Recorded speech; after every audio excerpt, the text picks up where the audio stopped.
The Screaming Staircase, Chapter 21. The hinges didn't squeak eerily or anything. To be honest, they didn't need to. As the door swung open, there was a sigh of dry, cool air, a smell of dust and absence. It was the same sensation you get in any unused room. Lockwood shone his flashlight into the darkness. Its soft round glow picked out bare floorboards running left to right. They were gray and dark and stained. In places, ragged strips of some old rug were visible, fused by the boards by centuries of grime. He moved the beam upward until it hit the opposite wall. A glimpse of a high white wainscoting, then dark green wallpaper, almost black with dirt and age. In places it had been ripped away, revealing the bricks beneath. Still the beam rose. We saw a strip of heavy molding, then a ceiling of ornate plasterwork, covered with swirls and spirals. The light reached a single chandelier hanging from the center of the ceiling. Fronds of soft gray webbing dangled from its scrolls and chains swaying in currents stirred by the opening of the door. Spiders. A sure sign. Lockwood dropped the flashlight low. Down at our feet, the corridor carpet ended precisely at the line of the door. A thick strip of iron had been embedded here. Beyond were dust and floorboards and the utter desolation of the red room. "Anyone sense anything?" Lockwood said. His voice sounded strange and hollow. Neither of us did. Lockwood stepped over the iron band, and George and I followed him, bringing the heavy duffel bags. Cool air swirled around us. Our boots tapped softly on the floorboards. I'd expected to be hit by strong phenomena right off, the moment we went in, but all was very quiet, though the pressure in my skull was worse than ever. The ghost fog had not manifested in the room, and I couldn't hear the static or the whispering right now. We put our bags down and with our flashlights surveyed our surroundings. It was a large rectangular space, taking up the full depth of the wing. The wall opposite marked the end of the house and corresponded to the tapestried wall in the long gallery directly below. Tapestried wall. This wall had no doors or windows, but in places the paper had been stripped away to reveal bricks or stone beneath. The wall on the right had no windows. That was on the left, had originally had 3, but 2 had been bricked up. The last one had a shutter, folded back against the sides of its recess. Other than the chandelier, there was no furniture at all. "Not very red, is it?" George said. That had been my thought too. "First things first," Lockwood said briskly. "Lucy, help me make a circle. George, secure our retreat, please." Holding our flashlights in our teeth, Lockwood and I opened the duffel bags and pulled out the heavy-duty 2-inch chains. We laid them on the floor and began to shape them into the necessary circle, our defense against whatever waited in the room. George, meanwhile, bent to his backpack. He unzipped a side pocket and felt inside. "I've a visitor-proof DFD somewhere in here," he said. "Hold a sec." "DFD?" I said. "Door-fixing device. Just a bit of the latest tech. Got it from Satchel's. Pricey, yes, but worth it. Here we go." He produced a rough-hewn triangle of wood. I stared at it. "Isn't that just a wedge?" "No, a DFD, my friend. A DFD. It's got an iron core." "It looks like you found it in a dumpster. How much did you pay for it?" I can't remember." George kicked it firmly into position, so the door was held ajar. "Call it what you like. I'll stop the door from closing, and that might keep us alive." He was right to that extent. In the case of a Shadwell poltergeist, the year before, two Grimble agents had been separated from their colleagues when the bathroom door blew shut on them. The door had then stuck fast. No one could get through, and the two agents had been battered to death by whirling ceramics. When the visitation had ended, the door had opened freely. Scatter salt across the doorway, too, Lockwood said, just to be sure. We'd finished the chain circle now, and we were hauling the bags inside. Right. We retreat in here if anyone gives the word. Temperature? 43 degrees, George said. So far, so good. At the moment, this seems the quietest place in the house. Let's make the most of it. We'll hunt for hidden doors. It's the end wall, isn't it, George? Yes. We're looking for any signs of concealed entrance. Buttons, switches, that sort of thing. Try knocking for hollow areas, too. Okay, Lucy and I will do the first search. George, stay here and watch our backs. Lockwood and I went to the opposite ends of the wall, our boots echoing in emptiness. Flashlights, beams, focused small to minimize the disruption to our inner senses. I chose the left-hand corner, not far from the single unblocked window. Through the dirty glass, I could just make out lights from a distant village and a couple of winter stars. I turned off the flashlight and ran my hand along the wall. It seemed smooth enough, the paper level and unbroken. I shuffled sideways, feeling high and low. Every now and then I stopped and listened, but all remained still. Anyone smell that? Lockwood said suddenly. His profile hung at the edge of his flashlight beam. He was frowning, wrinkling his nose. Smell what? Something sweet but sour. I can't think what it is. It's familiar but strange. Sounds a lot like Lucy, George remarked.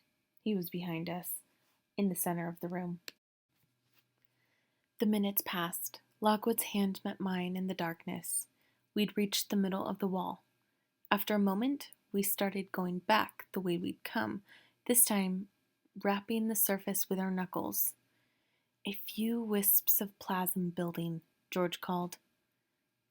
You want us to stop? Keep going for now. At last, near the end of the wall at the corner by the window, I detected a slight variation in the quality of sound. The ring of my knock seemed higher and more resonant, as if echoing from a space within. I may have something here, I said. There's a place that sounds hollow. If you... What was that? George said. We'd all heard it. Somewhere in the dark, a soft, decisive tap. Lockwood and I turned around. Come back to the circle, George said, and keep your flashlights off. We'll use mine. His beam cut slowly, carefully past us as we hurried back to join him.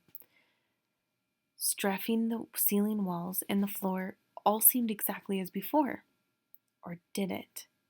Discreetly, insidiously, something in the atmosphere had changed. We stood back to back in the center of the circle, shoulders pressed tight together. I'm going to turn my flashlight off, George said. He did so. We gazed out into the blackness of the empty room.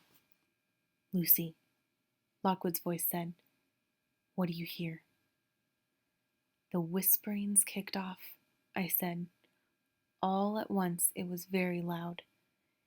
It's like before, a host of wicked voices. Can you tell where? Not yet. Seems all around. Okay, George, what do you see? Wisps and whirls of light, bright but brief, no one location. There was a pause. And you, Lockwood? I said. He spoke heavily. I can see the death glows now. More than one? Lucy, there are dozens. I don't know how I didn't see them before. The whole room's a death chamber. He took a breath. Everyone draw your rapiers now.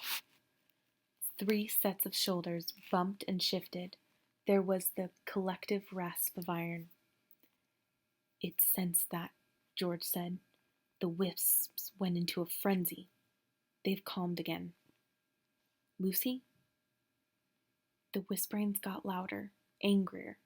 Then it died back. "What do we do?" "That smell," Lockwood said. "It's there again, so strong. Surely you can—" He gave a little cry of frustration. "Don't either of you smell it?" "No," I said. "Lockwood, concentrate. What do we do? Do we leave?" "I think we've got to. Something big's coming." "Ugh, these glows are bright." I could hear him fumbling with his sunglasses, hurrying to put them on. "But didn't Lucy say she'd found a door?" George said. "Shouldn't we—" "Not a door," I said. "I got a hollow thump, like the wall was thin somehow." "It doesn't matter. Either way," Lockwood said. "We're leaving the room now." A tap sounded in the darkness, soft but heavy, the same as the first. Another followed, and then another.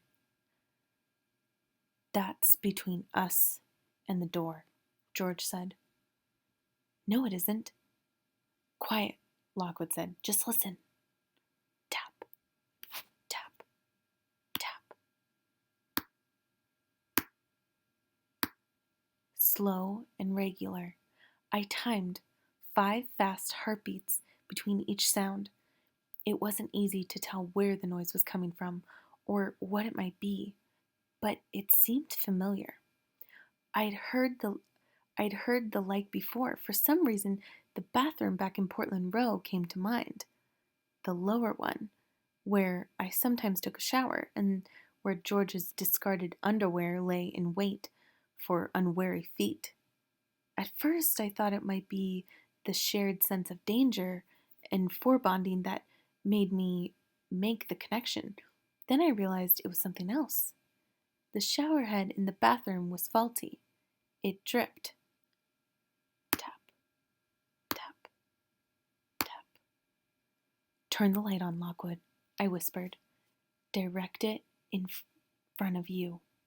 He obeyed without question. Perhaps he'd realized, too. The beam fell on the floorboards like a delicate ring of gold. Something black and irregular lay in its center. It looked rather like a large misshapen spider with innumerable legs. A new leg grew, splashed out to the side. Tap. Another leg, longer, thinner, stretched far across the wood. With each tap, there came a flash of movement in the middle of the shape. The black sin glistened. There was a hint of red. Lockwood raised the flashlight slowly, in time to catch the next drip as it fell midair. He lifted the flashlight to the plaster ceiling, where a wider, darker stain was spreading along the spiral molding. At its center, stuff as thick and dark as molasses sagged, grew heavy, broke loose in drops, to splat down on the floor below. "Now I know what the smell was," Lockwood muttered. "Blood," I said. "Well, technically, of course it's plasm," George said. "The visitor's just chosen a highly unusual non-anatomical guise, which—" "I don't care about technically, George," I cried. "It looks like blood, it smells like it, it'll do as blood for me." Even as we watched, the weight of substance pooling in the ceiling became too great to be released by a single steady outflow. Drips broke loose in a second place, slightly closer to us, and the rate of fall was faster. I flicked on my flashlight too, saw the floor stain spattering out. Broken fingers of blood reached in the direction of our chains. "Don't let it near you," George said. "It'll ghost touch just like any other kind of plasm." "We're going," Lockwood said crisply. "Gather the bags." No, forget the chains. We're carrying spares. Ready? Quick then, follow me. We stepped over the barrier of iron and looped out across the room, keeping far away from the spreading mass.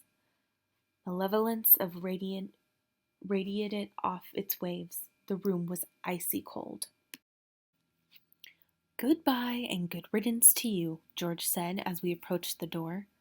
But when we got there, it was closed. For a moment, none of us moved. I felt a coil of panic slide slick tight around my belly. Lockwood stepped forward. He covered the ground in 3 quick strides and tried the handle. He rattled at it urgently. Shut, he said. I can't open it. What the hell happened to the wedge? George's voice was faint. The DFD. I gave a wild curse. I don't care what it's called. George, it didn't work. You didn't secure it properly. I secured it fine. No, you just nudged it in with your BFF. That's Big Fat Foot, by the way. Shut up, Lucy. Will you both shut up? Lockwood snarled, and help me with this door? We grasped the handle together and tugged as hard as we could. The door didn't budge. Where's the key? I said. Lockwood, the key. What did you do with it? He hesitated. I left it in the door. Oh, that's great, I said. Between you and George, we might as well have put up a sign for the visitor saying, be our guest. I tell you, I secured it fine, George shouted, and I put the salt down too. He kicked out viciously at the grains beneath our boots. See, it shouldn't have been able to go near the door. Calm down, Lockwood said. He had shown the flashlight back to the ceiling, where a new spur of blood had begun to well downward ominously close to where we stood. It's responding to our panic. Let's get back to the circle. We managed this okay, though we had to loop noticeably farther out across the room than before. Several of the drips had now intensified into unbroken streams, like taps left gently running. The noise they made was no longer a series of sharp clicks, but a continual liquid thrum. There was a considerable puddle of blood spreading on the floor. We are going to get surrounded, I said. How much plasm has it got in there? This is huge, George muttered. It's not an ordinary type 2. A poltergeist would have the advanced telekinetic powers shutting the door, keeping it closed, turning the key, but that doesn't fit with the manifestation. The blood makes it a changer, surely, but changers don't turn keys. I've been stupid, Lockwood said. Really stupid. I underestimated everything. Lucy, we're going to have to find the secret exit. You've got to show us where you felt the difference in the walls. An arm of blood extended swiftly from the central pool upon the floor. Its tip drew close to the iron chains and retreated, fizzing, spitting. The air was thick with the smell of blood. It was difficult to breathe. Or we stay here, I said. At least he can't get in. George gave a yell. I felt him jump to the side. He stumbled over the duffel bags and nearly fell beyond the iron. Lockwood cursed. What the hell are you? He shone the flashlight. George crouched on the bags, clutching at his jacket. A ribbon of smoke curled from his shoulder. Up above, he said hoarsely. Quick! The beam snapped upward. There, the chandelier, choked with dust and webs. A single rivulet of red had trickled from the ceiling, down the central column, and out along a curving crystal arm. At its lowest point, a new pendant of blood was slowly building. It can't do that, I stammered. We're inside the iron. Move out of the way. Lockwood pushed me back just as the drop fell, splattering on the floor in the center of the circle. We were all standing at most atop the chains. We've made it too big, he said. The power of the iron doesn't extend into the very center. It's weak there, and its visitors strong enough to overcome it. Adjust the chains inward, George began. If we make the circle smaller, Lockwood said, we'll be squeezed in a tiny space. It's scarcely midnight. We've 7 hours till dawn, and this thing's just gotten started. No, we've got to break out. And that means Lucy's corner. Come on. Keeping our flashlights pointed above us, we stepped out of the circle on the opposite side of the spreading pools and began to move around toward the left corner of the end wall. But no sooner did we do so than thick, dark trails extended on the ceiling, flowing fast in our direction. The panic in my belly twisted tighter. I fought down the urge to scream. Wait, I said. It's sensing where we are. If we all go there, it'll quickly hem us in. Lockwood nodded. You're right. Well done. Come on, George. We'll try to distract it. Lucy, get over there and keep on looking. Okay, I hurried on. But why me? You're a girl, Lockwood called. Aren't you supposed to be more sensitive? To emotions, yes. To nuances of human behavior. Not necessarily to secret passages in a wall. Oh, it's much the same thing. Besides, flailing about it with rapiers is basically all George and I are good at. He danced off across the room, swirling his flashlight, waving his sword high toward the ceiling. George did likewise, making for another corner. Whether the visitor was suitably distracted, I didn't have the time to see. I put my rapier away, set my flashlight to its weakest setting, held it tight between my teeth so I could see roughly where I was. To my left was the window recess. Beyond the glass was fresh, cool air of nighttime, and a 30-foot bone-snapping drop down to the gravel driveway. Who knows? Perhaps we'd have to jump for it before we were done. Perhaps that would be a better way to die. Sweat poured down my face. Despite the cold, my hands shook as I set them to the wall. As before, I ran my hands all over it, keeping the area where I'd gotten the hollow sound. No luck. Nothing but smoothness. I reached the corner, felt up and down along the join. On sudden impulse, I tried the adjoining wall. Maybe a switch or door was there. I stood on tiptoe, stretched as high as I could. I bent down low. I pressed and pushed. I shoved. I did all this until I reached the window recess. Still, I had no luck. Looking back, I discovered our tactics had worked up to a point. George and Lockwood were banging about in the far regions of the room, channeling their panic into whoops and whistles and rude insults shouted at the visitor.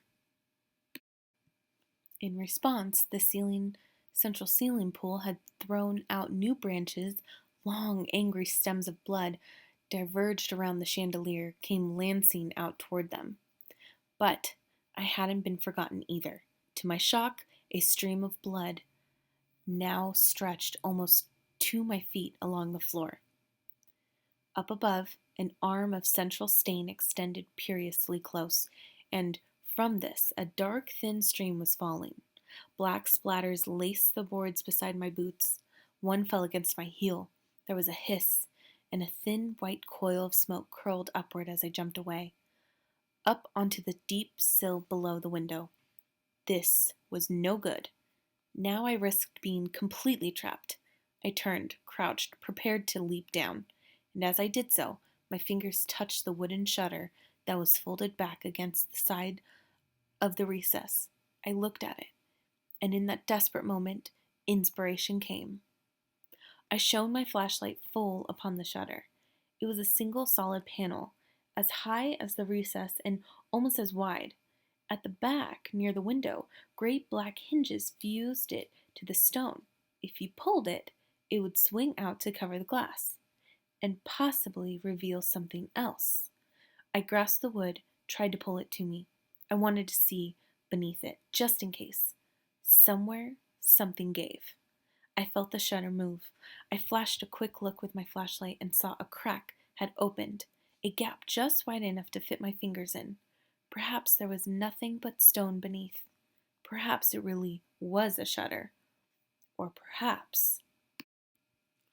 George! Lockwood! I shouted out to them over my shoulder, past a column of gushing blood.